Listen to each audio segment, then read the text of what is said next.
নিন্দা জানান। আপনি নিন্দা জানালে বিচার করবে কে?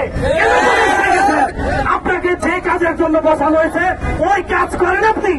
আপনাকে যে কাজ দেওয়া হয়েছে ওই কাজ করেন।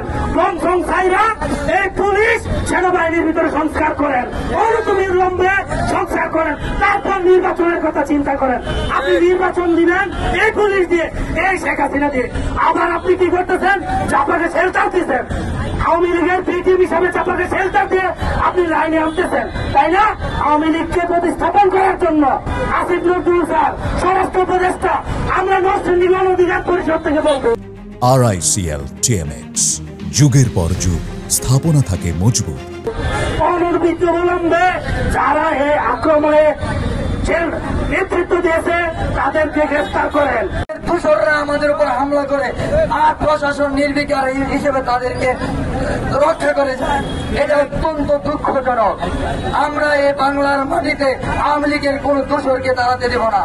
যতক্ষণ পর্যন্ত আওয়ামী লীগের দূষরদের রাজনীতি এই বাংলায় নিষিদ্ধ না হবে, আমরা ততদিন পর্যন্ত আন্দোলন চালিয়ে যাব। সরকার, ইন্ডিয়ান সরকারকে বলবো, আপনারা কি করছেন একবার ভেবে দেখুন। মনের উপর হামলা চালিয়েছে সরাসরি প্রশাসন, এখানে প্রত্যক্ষ প্রমাণ আছে। আপনারা এখনই তাদেরকে, দায়ী যারা ছিল তাদেরকে গ্রেপ্তার করুন, গ্রেপ্তার করে তাদেরকে আইনের আওতায় আনুন। পাশাপাশি তাদেরকে গ্রেপ্তারের মাধ্যমে আমাদের দাবিগুলো বাস্তবায়ন করুন, না আর পুরো বাংলায় আমরা এই আন্দোলন আরো দাবানলের মতো ছড়িয়ে দিব। বেশিরভাগ সরকার পতনের পর এই বাহিনীর মধ্যে বিভিন্ন ফেসিবাদী আমলে নিয়োগকৃত বাহিনী রয়ে গেছে। তাদেরকে আগে আমাদের সংস্কার করা দরকার, তাদেরকে আমাদের বিচারের আওতায় আনা দরকার। শেখ হাসিনার বিচার হবে, তাদের সাথে ফেসিবাদ সন্ত্রাসীমুখী যে প্রশাসন আছে তাদেরকেও বিচারের কাজ করে দেওয়াতে হবে। আপনারা জানেন আমাদের সমস্ত বাংলাদেশে আজ বিক্ষোভ মিছিল অনুষ্ঠিত হচ্ছে।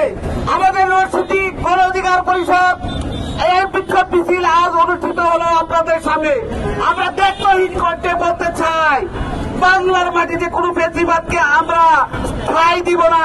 আজকে যেইভাবে এক প্রেতাত্মা স্বৈরাচারের দূষররা যেভাবে তার উপর আক্রমণ করেছে, তার প্রতিক্ষেপে আমরা সারা বাংলাদেশ থেকে একযোগে মানববন্ধনের কর্মসূচি ডাক দিয়েছি।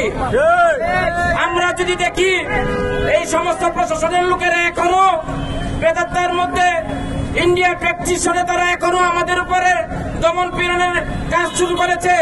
আমরা কিন্তু এই 25-এর আন্দোলন সামনে আসছে, 24-এর আন্দোলন যেরকম হয়েছে 25-এর আন্দোলন তার চেয়ে আরো ভয়াবহ রূপ